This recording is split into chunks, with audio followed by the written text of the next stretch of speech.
بسم اللہ الرحمن الرحیم۔ السلام علیکم۔ دیکھیں، جب قومیں بگڑتی ہیں پھر وہ اللہ کی پکڑ میں آ جاتی ہے۔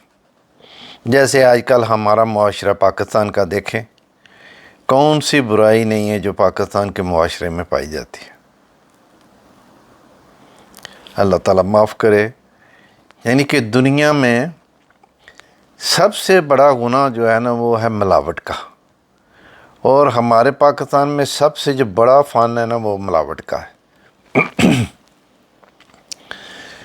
اور بھی سب برائیاں جتنی دیکھیں، اللہ تعالیٰ نے قرآن پاک میں جتنی قوموں کو تباہ کیا، ان میں جو برائیاں تھیں وہ سب، اور اس کے علاوہ پتہ نہیں کون سی، کوئی یعنی کہ دنیا میں کوئی ایسی برائی ہے نہیں جو ہماری قوم میں نہیں پائی جاتی۔ تو اللہ تعالیٰ ہماری قوم کو راہ راست پہ لائے، کہیں ہماری بھی پکڑ نہ ہو جائے۔ تو اللہ تعالیٰ نے پہلے جو قومیں تھیں ان کی، جب ان میں یعنی کہ برائیاں آئیں تو ان کی پکڑ کی، ان کے بارے میں آج چند یعنی کہ قوموں کے بارے میں آپ کے میں سامنے رکھتا ہوں۔ قوم نوح علیہ السلام کا انجام۔ قوم نوح علیہ السلام کے ساتھ کیا ہوا، وہ سیدنا نوح علیہ السلام کے ساتھ مذاق اڑاتے تھے۔ جب آپ کو حکم ہوا، اللہ تعالیٰ نے کہا آپ کشتی بنائیے ہماری آنکھوں کے سامنے وحی کے مطابق، تو جب وہ کشتی بناتے تھے، ان کی قوم والے ان کو کشتی بناتے دیکھ کر کہتے کیوں بنا رہے ہو؟ فرماتے تھے کہ طوفان آنے والا ہے۔ وہ کہتے تھے یہاں تو ریت اڑتی ہے، ہر طرف صحرا ہے، ہم تو چاہتے ہیں کہ یہاں پانی جلد آئے۔ مذاق اڑاتے تھے۔ قرآن پاک میں آتا ہے مذاق اڑاتے تھے۔ بس پھر اللہ رب العزت کا جب فیصلہ آ گیا تو پروردگار نے حضرت نوح علیہ السلام کو فرمایا، قرآن پاک میں آتا ہے اب آپ نے مجھ سے ان ظالموں کے بارے میں گفتگو نہیں کرنی میرے پیغمبر۔ ہو سکتا ہے کہ آپ کا دل پسیج جائے، آپ کا دل نرم ہو جائے، آپ ان پر مہربان ہو جائیں، اب مجھ سے ان کے بارے میں کلام مت کیجیے۔ اب انہوں نے غرق ہو کر رہنا ہے۔ چنانچہ پوری دنیا میں ایسا طوفان آیا کہ سوائے ان لوگوں کے جو حضرت نوح علیہ السلام کی کشتی میں تھے، باقی سب غرق ہو گئے۔ دوسرے نمبر پہ قوم عاد۔ قوم عاد دنیا میں گزری ہے۔ مفسرین نے لکھا ہے کہ 60 ہاتھ چوڑے ان کے سینے ہوتے تھے، لمبے لمبے قد ہوتے۔ قرآن پاک میں آتا ہے پہاڑوں کو کھود کر گھر بناتے تھے۔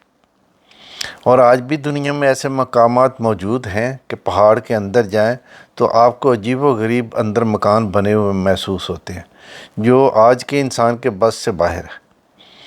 ان کو اپنی طاقت پر بڑا ناز تھا، کہتے تھے کون ہے ہم سے زیادہ طاقت والا، اور اللہ تعالیٰ نے بھی تصدیق کر دی۔ ان جیسی قوم پھر شہروں میں پیدا نہیں ہوئی۔ تو طاقت پر ناز تھا، گھمنڈ تھا۔ وقت کے نبی علیہ السلام کی بات نہ مانی، اللہ نے ان پر تیز ہوا کا عذاب بھیجا، اور وہ تیز ہوا بھی کیسی کہ مومن کو لگی تو اتنی اچھی کہ دل خوش ہوتا۔ کہتے ہیں کہ یہ ہوا تو چلنی چاہیے، لیکن کافر کے لیے وہ اتنی تیز کہ وہ ان کو پٹک کر زمین پر مارتی، حتیٰ کہ ان کی لاشیں ایسی بکھری تھی، یعنی کہ وہ جدھر بھی دیکھیں لاشیں ہی لاشیں پڑی ہوئی تھی۔ ایسی ہوا اللہ تعالیٰ نے تیز چلائی۔ تو اللہ تعالیٰ قرآن پاک میں فرماتے ہیں جیسے کہ کھجور کے تنے بکھرے ہوئے پڑے ہوں، پوری قوم کو ختم کر کے رکھ دیا۔ اس کے بعد حضرت صالح علیہ السلام۔ قوم سمود حضرت صالح علیہ السلام کی قوم کہنے لگی کہ آپ ہمیں کوئی معجزہ دکھائیے۔ انہوں نے دعا کی، چنانچہ اللہ رب العزت نے پہاڑ میں سے ایک اونٹنی نکال دی۔ اس کا ایک بچہ بھی تھا۔ دودھ اتنا دیتی تھی کہ سارے گاؤں والے اس کو پیتے تھے، مگر اس کی خوراک بھی اتنی تھی کہ ایک دن گاؤں والے پانی بھر سکتے تھے اور ایک دن وہ اونٹنی پانی پی لیتی تھی۔ حضرت صالح علیہ السلام نے فرمایا کہ کہ اس کو تم کچھ نہ کہنا، یہ اللہ کی نشانی ہے، مگر ایک بدکار عورت کے پیچھے کچھ لوگوں نے آ کر اس اونٹنی کی ٹانگیں کاٹیں اور بالآخر اسے مارا۔ نتیجہ کیا ہوا کہ ایک تیز آواز آئی۔ حضرت صالح علیہ السلام نے فرمایا اس اونٹنی کو کچھ نہ کہنا، دردناک عذاب ملے گا۔ جب بات نہ مانی، ایک کڑک آواز آئی جیسے بجلی کڑکتی ہے۔ اگلے دن سب اپنے گھروں کے اندر مردے پڑے ہوئے تھے۔ آگے حضرت لوط علیہ السلام۔ قوم لوط غیر فطری عمل کرتے تھے۔ حضرت لوط علیہ السلام نے انہیں سمجھایا کہ وہ الٹا مذاق کرتے تھے کہ یہ بڑے پاک لوگ ہیں۔ نتیجہ کیا ہوا، اللہ تعالیٰ نے فرشتوں کو بھیجا۔ فرماتے ہیں زمین کے ٹکڑے کو حضرت جبرائیل علیہ السلام نے اکھاڑ کر آسمان کی بلندیوں تک لے گئے، حتیٰ کہ اس بستی کے مرغوں کی اذانیں پہلے آسمان کے فرشتوں نے سنی اور وہاں جا کر الٹ دیا، ان کے اوپر پتھر برسائے۔ آگے حضرت شعیب علیہ السلام۔ حضرت شعیب علیہ السلام کی قوم تاجر لوگ تھے، مگر ناپ تول میں کمی بیشی کرتے تھے، ڈنڈی مارتے تھے۔ ان کو بہت سمجھایا کہ ناپ تول میں کمی مت کرو، لیکن باز نہ آئے۔ قرآن مجید میں آتا ہے ان پر بھی ایک زوردار آواز ایسی آئی بجلی کی چمک جیسی، اس قوم کو بھی ختم کر دیا۔ فرعون دنیا میں کتنا متکبر بادشاہ تھا۔ اپنی قوم کو کہتا تھا دیکھو یہ ملک مصر، یہ میرا اور اس کا نظام آبپاشی کیسا مزے کا ہے، نہریں بہتی ہیں، دریا بہتے ہیں، میں بہتر ہوں، میری یکتائی دیکھو۔ اور یہ موسیٰ علیہ السلام جو صحیح طرح بول بھی نہیں سکتے، ایسا تکبر کرتا تھا، کہتا تھا میں بڑا پروردگار ہوں۔ بس پھر اللہ تعالیٰ کی پکڑ آئی۔ فرماتے ہیں بس جب عذاب آ جاتا ہے نہ پھر بندہ پیچھے ہٹنے بھی چاہے تو نہیں ہٹ سکتا۔ کہتے ہیں جب فرعون دریا کے کنارے میں پہنچا تو اس نے دیکھا کہ حضرت موسیٰ علیہ السلام تو پار اتر گئے، تو یہ گھبرایا، ڈرا کہ میں نہیں اندر جاتا۔ تو جب یہ ذرا گھبرایا تو جبرائیل علیہ السلام ایک گھوڑی پر سوار ہو کر آئے اور انہوں نے اپنی اس گھوڑی کو پانی میں ڈال دیا۔ اب فرعون کے گھوڑے نے جب گھوڑی کو دیکھا تو وہ اس کے پیچھے بھاگا، اب اس کے بس میں نہیں تھا۔ تو یہاں سے مفسرین نے نتیجہ نکالا کہ جب اللہ تعالیٰ کا عذاب آ جاتا ہے، اب بندہ پیچھے ہٹنا بھی چاہے، پروردگار پیچھے ہٹنے نہیں دیتے۔ کدھر جاتا ہے تو نے میرے عذاب کو ذریعہ دعوت دی، گناہوں کے آپ بھاگ کر کہاں جاؤ گے؟ یعنی کہ پھر اس کا کوئی چارہ نہیں چلتا، اللہ کوئی نہ کوئی سبب پیدا کر دیتا ہے، پھر اس کو اس عذاب میں ڈوب نہیں ہوتا ہے۔ تو فرعون پانی میں ڈوب کر غرق ہو گیا، یعنی اس کی فوج بھی، فرعون بھی، سارے، اور حضرت موسیٰ علیہ السلام اپنی قوم کو لے کر دریا کے پار ہو گئے۔ قارون کو اللہ رب العزت نے بڑا مال دیا تھا، اس کے خزانوں کی کنجیاں کئی اونٹوں پر لاد دی جاتی تھی۔ آپ میں سے کوئی بڑے سے بڑا بزنس مین بھی ہوگا تو اس کی دکانوں کی کنجیاں بھی جیب میں آ جائیں گی۔ اللہ کی شان اتنا امیر بندہ تھا کہ اس کے خزانوں کی کنجیاں اونٹوں پر لاد دی جاتی تھی، مگر اس نے اللہ کی نعمت نہ سمجھا، کہنے لگا یہ تو میرے خون پسینے کی کمائی ہے جو میں نے اپنے علم سے حاصل کی۔ اب وہ کہتا تھا کہ کسی طرح مجھے اس کی زکوٰۃ نہ دینی پڑے، چنانچہ اس نے حضرت موسیٰ علیہ السلام پر الزام لگانے کی کوشش بھی کی۔ بس پھر اللہ تعالیٰ کا عذاب آیا۔ ارشاد ہوتا ہے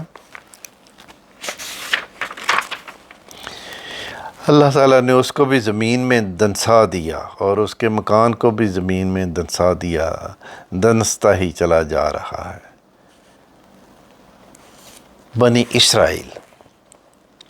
بنی اسرائیل پر اللہ تعالیٰ کی کتنی نعمتیں تھیں۔ جب حضرت موسیٰ علیہ السلام نے اپنی قوم سے کہا کہ اے قوم، اللہ کی نعمتوں کا تذکرہ کرو، یاد کرو اللہ تعالیٰ کی نعمتوں کو، اللہ تعالیٰ نے تم سے انبیاء بھی بنائے، تم سے بادشاہ بھی بنائے، اور پروردگار نے تمہیں وہ کچھ دیا جو جہانوں میں کسی کو نہیں دیا، مگر اتنی نعمتوں کے باوجود یہ گناہوں میں پڑ گئے، خواہشات کے پیچھے پڑ گئے۔ نتیجہ کیا ہوا کہ اللہ رب العزت نے ان پر عذاب بھیجا، ذلت اور مسکنت اللہ تعالیٰ نے ان پر پھینک دی، اور اللہ تعالیٰ کا ان پر غضب ہو گیا۔ ایسا ظالم بادشاہ ان پر مسلط ہوا جس نے ان کو ذلیل و رسوا کر دیا، ان کو سر چھپانے کی کہیں جگہ نہ ملی۔ تو یہ سب واقعات اس لیے بتائے جاتے ہیں کہ جس نے بھی دنیا میں اپنی منمانی کی، اپنے رب کی نافرمانی کی، بالآخر اس پر اللہ تعالیٰ کی پکڑ آ ہی جاتی ہے، جلدی ہو یا دیر سے۔ کسی پر جلدی پکڑ آتی ہے اور کسی پر دیر سے آتی ہے، آتی ضرور ہے۔ گناہوں کی سزا آخرت میں تو ملے گی، لیکن دنیا میں بھی مل کر رہتی ہے۔ بکرے کی ماں کب تک خیر منائے گی؟ قرآن مجید میں اللہ تعالیٰ نے عذاب کا تذکرہ کیا اور واضح طور پر کہا کہ یہ عذاب اس لیے ہے کہ وہ عمل ایسا کرتے تھے۔ مثلاً لفظ ان کے ذریعے اللہ تعالیٰ نے کچھ باتوں کا تذکرہ کیا۔ اے ایمان والو، اگر تم تقوی اختیار کرو گے تو ہم تمہیں فرقان عطا کریں گے، ایک نور عطا کریں گے جو تمہارے سینوں کو روشن کرے گا، تمہیں حق اور باطل کی پہچان نصیب ہوگی۔ تو معلوم ہوا کہ یہ نور کیسے ملے گا؟ تو اللہ کے نیک عمل کا اجر دنیا میں بندے کو ملا، اور دوسری جگہ فرمایا اللہ تمہیں عذاب دے کر کیا کرے گا؟ جیسے ہم آپس میں باتیں کرتے ہیں نا، کہتے ہیں کہ تمہیں عذاب دے کر اللہ کے ہاتھ کیا آئے گا؟ اگر تم ایمان لاؤ اور شکر ادا کرو تو اللہ تعالیٰ تمہیں عذاب دے کر کیا کرے گا؟ تو دیکھو ایمان اور شکر کے اوپر فرمایا کہ ہم تمہیں عذاب نہیں دیں گے اگر تم رسول اللہ صلی اللہ علیہ وآلہ وسلم کی پیروی کرو گے تو ہدایت پا جاؤ گے۔ جب انہوں نے وہی کام نافرمانی کے کیے جس سے منع کر دیے گئے تھے تو ہم نے ان کو کہا بن جو پھٹکارے ہوئے بندر۔ تو یہ بندر بننے کا حکم کیوں دیا؟ ان کی نافرمانی کی وجہ سے۔ چنانچہ ایک جگہ فرمایا جب انہوں نے ہمیں متاسف کیا، یعنی ہماری بات کو پورا نہ کیا، ہمیں افسوس دلایا، ہم نے بھی ان سے انتقام لیا۔ تو اب دیکھو قرآن مجید سے ثبوت مل رہا ہے کہ انسان عمل جیسے کرتا ہے پروردگار اس کے گناہوں کا اس سے انتقام لیتے ہیں۔ اس لیے ایک جگہ اللہ تعالیٰ نے فرمایا ہم مجرموں سے انتقام لے کر رہیں گے۔ تو اللہ تعالیٰ معاف کرے، یعنی کہ اگر آپ اچھے کام کرو گے تو اللہ اچھے کا بڑا اچھا بدلہ دے گا، یہاں اس دنیا میں بھی آخرت میں۔ اور اگر برے کام کرو گے تو پھر اس کی سزا کے لیے تیار ہو جاؤ، پھر تو وہ ملے گی جیسے پہلی قوموں کو ملی۔ اللہ تعالیٰ ہمیں اللہ کے ہر عذاب سے محفوظ فرمائے، آمین۔